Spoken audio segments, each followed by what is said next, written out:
Hello everyone, इस video में हम लोग IOQM 2022 के क्वेश्चन को सॉल्व करेंगे जो कि 30 अक्टूबर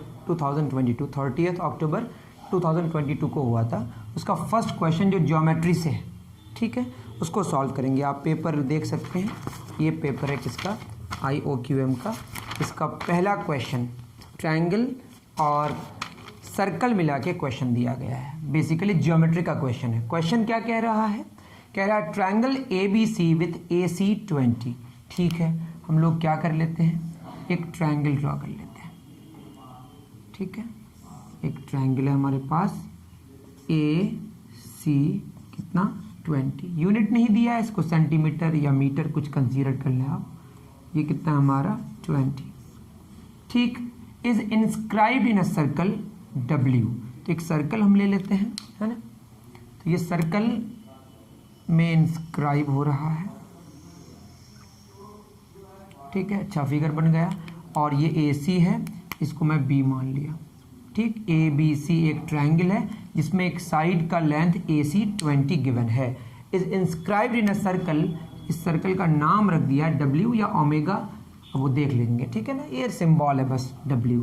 अ टेंजेंट T टू W, मतलब सर्कल, एक टेंजेंट ड्रॉ करना है किस पर, सर्कल के किसी पॉइंट में। इज ड्रॉन थ्रू B, किससे होकर, B से होकर। तो हमने क्या ड्रॉ कर लिया, एक टेंजेंट ड्रॉ कर लिया। ठीक है, बहुत अच्छी बात है। The distance T from A, ये जो टेंजेंट है इसका नाम रखा गया है, इसका नाम रखा है T। अब T से the distance T from A is 25। T और किसके बीच, A के बीच। The distance from T from A, ठीक है। इसको एक काम करते हैं, ये थोड़ा बड़ा लग रहा है, छोटा लग रहा है, इसको हम लोग क्या मान लेते हैं A, और इसको क्या मान लेते हैं B, और ये हमारा C। सिंपल सी बात है, बस ABC मैंने कर दिया, क्योंकि ये थोड़ा मुझे ज़्यादा लेंथ लग रहा है और ये कम, क्योंकि यहाँ गिवन है 25, आगे 16, बस इसी कारण से। ठीक है, तो टेंजेंट T और A के बीच का डिस्टेंस। अब बात ये हुई कि एक लाइन है, एक पॉइंट का जो डिस्टेंस होता है, कौन सा लेते हैं हम लोग, नॉर्मल डिस्टेंस। कोई और भी तो ले सकते थे, लेकिन वो यूनिक डिस्टेंस नहीं होता है। कौन सा लेते हैं, यूनिक। और यूनिक कौन होता है, नॉर्मल। मतलब normal distance is the shortest distance, उसी को हम कंसिडर करते हैं। जब भी डिस्टेंस लिखा हुआ है तो नॉर्मल डिस्टेंस ही लेना है। ठीक है, तो कौन सा डिस्टेंस लेना है बताइए, नॉर्मल डिस्टेंस। तो टेंजेंट से एक नॉर्मल ड्रॉ करते हैं, ये वाला डिस्टेंस लेना है। कितना गिवन है, 25। बहुत बढ़िया। और क्या बोला है, and that from C is 16। तो ये टेंजेंट, यहाँ पे भी एक नॉर्मल ड्रॉ कर लेते हैं। ये कितना हमारा है, 16। बहुत बढ़िया, ये कितना हो गया हमारा 16।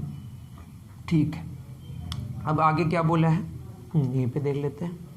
If S denotes the area of triangle ABC, ABC triangle का एरिया, तो मांगा find the largest integer not exceeding S by 20। ये बाद में डिस्कस कर लेते हैं, ये क्या कहना चाह रहा है। बेसिकली ग्रेटेस्ट इंटीजर फंक्शन है, मैं आगे बता दूंगा। ठीक है, अब देखिए यहाँ पे क्या क्या बात है। हम एक यहाँ पे ड्रॉ कर लेते हैं नॉर्मल, क्योंकि जब भी हमको क्या निकालना हो, एरिया, तो half into base into height कर लेंगे। इसको हम H मान लेते हैं। क्या मान लेते हैं, H। और इस पॉइंट को हम मान लेते हैं D। मानने में क्या है, और कुछ मान लेते हैं। इस पॉइंट को P मान लेते हैं, इस पॉइंट को Q मान लेते हैं। ठीक है, तो ये सारी बातें हैं। कहीं पे भी आपको कंफ्यूजन हो तो प्लीज़ आस्क मी, ओके। चलिए, बहुत बढ़िया। अब क्या हो जाएगा हमारा, इसमें एक थ्योरम इस्तेमाल होगा, इसका नाम है अल्टरनेट सेगमेंट थ्योरम। इसको आप अलग से उतार लें, अगर आप कहेंगे तो मैं इसका अलग से एक वीडियो बना दूंगा। ठीक है, ये क्या कहता है, यहाँ पे मैं कहाँ पे फिगर बनाऊँ, यहाँ बना लेता हूँ। ठीक है, इसको मैं मिटा दूंगा। फिर मान लेते हैं कि एक टेंजेंट है, मान लेते हैं आप, है ना। ये हमारा एक टेंजेंट, क्या ये टेंजेंट, सिंपल सी बात है। और जहाँ पे ये टच किया, है ना, थोड़ा अच्छा नहीं बन रहा है, यहाँ से हमने क्या ड्रॉ किया, एक कॉर्ड। ये कॉर्ड टेंजेंट के साथ मान लेते हैं कि एंगल थीटा बना रहा है। देख रहे हैं आप, कितना बना रहा है, थीटा। बहुत अच्छी बात। ठीक, अब हमने क्या किया, यहाँ पे इसको मिला दिया।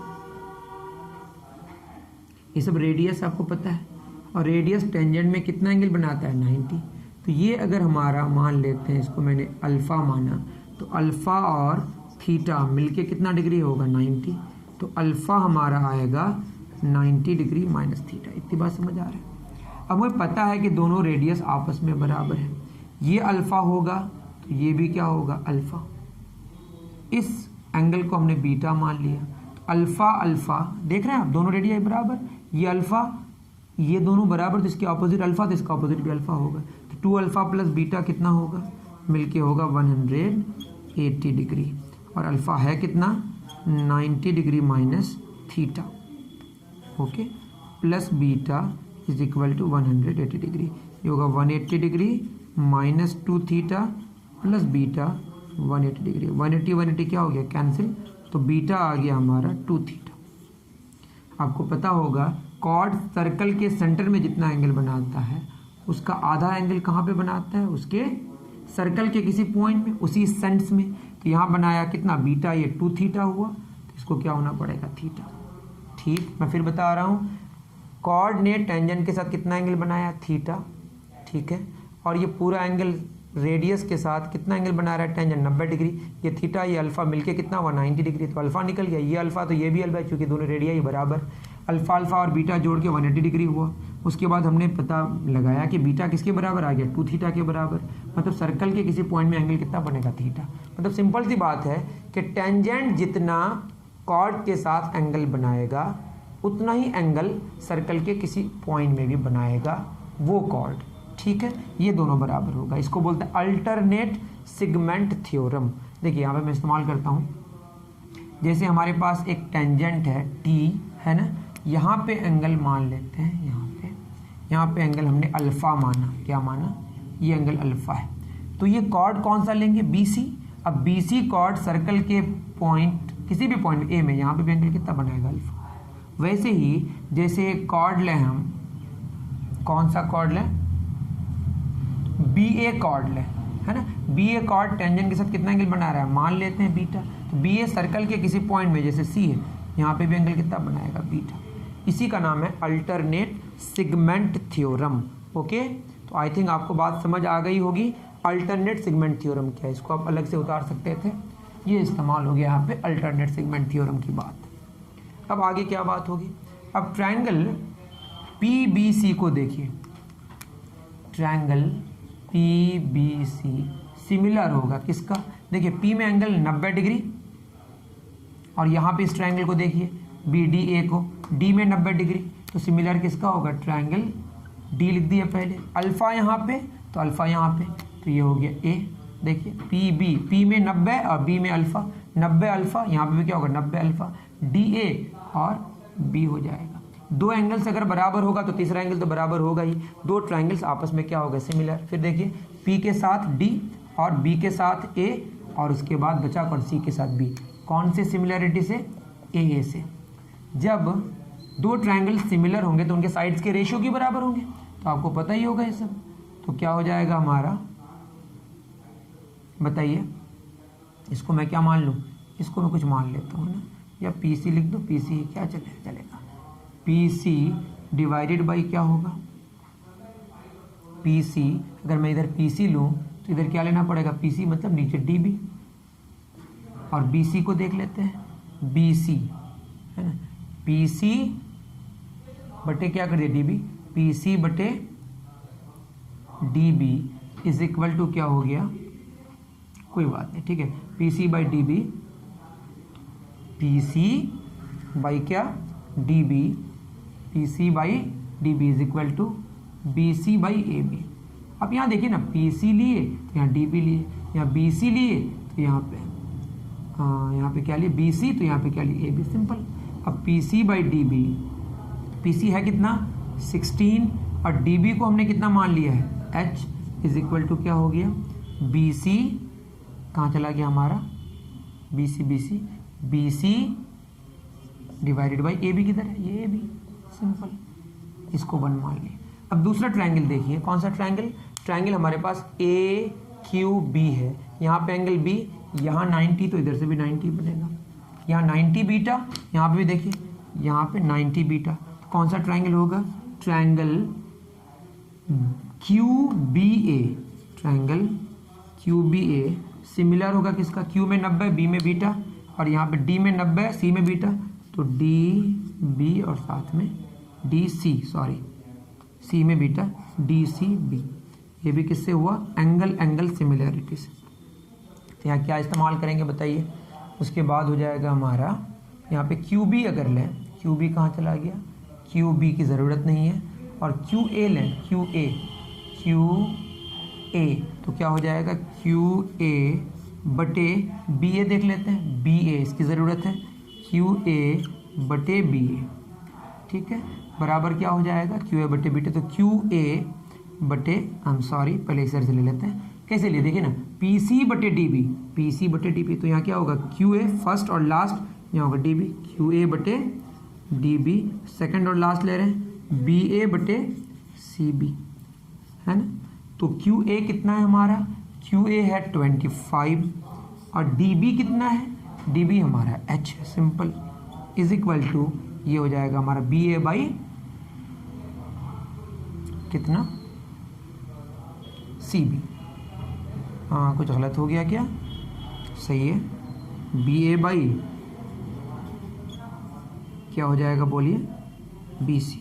ओके, इसी को हम लोग क्या लिख सकते हैं? अगर इसको पलट दें तो ये हो जाएगा H बाई 25, तो इधर भी पलट जाएगा, ये हो जाएगा BC बाई AB। BA लिखें, AB लिखें, इसको हम क्या मान लेते हैं? Second equation. और ये कौन सा इक्वेशन है? फर्स्ट और सेकंड को अगर देखेंगे दोनों का राइट साइड सेम है, BC बाई AB है, और यहाँ पे भी BC बाई AB है। सिंपल सा सिमिलरिटी लगाया, थोड़ी सी देर लगी, लेकिन सिंपल सा मैंने क्या लगाया? सिमिलरिटी। शायद आप उतार चुके होंगे, ठीक है, मैं यहाँ पे मिटा रहा हूँ। अब अगर फर्स्ट और सेकंड को देखेंगे, राइट साइड बराबर है तो लेफ्ट भी बराबर होगा, from 1 and 2, what implies 16 over H is equal to H by 25। तो क्या होगा? H square is equal to 400, H कितना आएगा? मैग्नीट्यूड में 20, प्लस माइनस दोनों आएगा, बट 20 लेंगे, तो हाइट 20 आ गई, और बेस हमारा 20 है, इसके रिस्पेक्ट में हाइट कितनी है? 20। तो फॉर्मूला क्या होता है एरिया का? इतनी बात समझ गए? Half into base into height. तो क्लियर हो गया होगा आपको। अब हम लोग क्या निकालेंगे? एरिया, जिसको एस लिए है, half into base into height. तो बेस हमने क्या कंसीडर किया? 20, उसके रिस्पेक्ट में हाइट h है, जो कि कितना आया? 20, ये आ गया 200। तो एरिया आया 200, लेकिन मांगा क्या है? Find the largest integer not exceeding s by 20, ठीक है, तो आप लिख लीजिए। अब देखिए, पहले मैं s बाई 20 निकाल ले रहा हूँ। s बाई 20 आया कितना? कंफ्यूज कराया बस आपको, 200 बाई 20, आंसर 10 आया। आंसर तो सिंपल हमारा 10 है, इसमें कोई शक की बात नहीं है। लेकिन वो जो लाइन है, अगर आपका क्लियर नहीं हुआ तो जान लीजिए, जैसे मैं लिखता हूँ 2.6 और यहाँ पे मैंने ऐसा लिखा, इसका मतलब ये लार्जेस्ट इंटीजर नॉट एक्सीडिंग 2.6, ठीक है। तो ये कौन होगा? इससे जस्ट पहले कौन आएगा? 2। क्लियर है? अगर आप 2.9 भी लेंगे तो इससे आगे नहीं वाला जो इंटीजर है वो कौन है? 2 ही तो है। मतलब 2.9999 भी करेंगे तो आपका कितना आएगा? 2 ही आएगा, ठीक है। अगर आप लिखेंगे 2 तो 2 तो 2 ही आएगा, ये जानते। इसी को बोलते हैं लार्जेस्ट इंटीजर नॉट एक्सीडिंग 2। तो 2 से एक्सीड नहीं करेगा तो 2 ही तो होगा। 2.1 लें, 2.2 लें, 2.3 लें, उससे आगे नहीं लें, उससे बस पीछे लेना है। तो उससे पीछे कौन है? 2 ही तो है। 2.6 समझ रहे हैं आप? जैसे मैं लिखूँ 10.5, तो 10.5 से आगे वाला इंटीजर नहीं, उससे पहले वाला लेना है। तो कौन? लार्जेस्ट वाला, उससे पहले। मतलब इसका मतलब ये largest integer not exceeding s by 20 का लार्जेस्ट इंटीजर नॉट एक्सीडिंग का मतलब ये हो गया, वो वाला इंटीजर लेना है जो उससे पहले हो और सबसे बड़ा हो। इससे पहले तो 9 भी हो सकता है, 8 भी हो सकता है, लेकिन कौन सा लेंगे? 10 लेंगे। लेकिन यहाँ 10 ही है, तो 10 के लिए क्या है? 10 है। नेगेटिव में थोड़ा प्रॉब्लम है, जैसे नेगेटिव 2.6 लें तो नेगेटिव 2.6 से जस्ट पहले कौन आएगा? नेगेटिव 3 आएगा। ये बात अगर आपको समझ आ जाए तो अच्छी बात है, पॉजिटिव को ही समझे, ठीक है। ये बात समझ गए? तो 10 का क्या होगा? तो क्वेश्चन में पूछा है 10 का ग्रेटेस्ट इंटीजर फंक्शन कितना आएगा? 10 ही आएगा। तो ये आंसर हुआ 10। क्लियर है? तो आई थिंक ये जो लास्ट वाला लाइन है शायद बहुत कम लोग समझाते हैं इस बात को, क्योंकि वो ये समझ के बैठे हैं कि आपको चीज़ें आती हैं, लेकिन मैंने पूरी तरह समझाने की कोशिश की। तो लार्जेस्ट इंटीजर नॉट एक्सीडिंग का मतलब ये है कि जो नंबर है उससे जस्ट पहले वाला इंटीजर जो कि सबसे बड़ा हो, उससे पहले तो बहुत सारे इन्फिनाइट इंटीजर्स होंगे, लेकिन सबसे बड़ा वाला उससे छोटा लेना है। क्लियर है? जैसे मैं लिखूँ 3.6 का लार्जेस्ट इंटीजर फंक्शन, तो इससे छोटा कौन है? 3 है, 2 है, 1 है, बट सबसे बड़ा कौन है? उससे छोटा 3। उससे छोटा लेना है लेकिन सबसे बड़ा इंटीजर लेना है। समझ गए आई थिंक? ठीक है, तो उम्मीद करता हूँ कि आपको समझ आया होगा। मिलते हैं फिर नेक्स्ट वीडियो में। Thank you very much.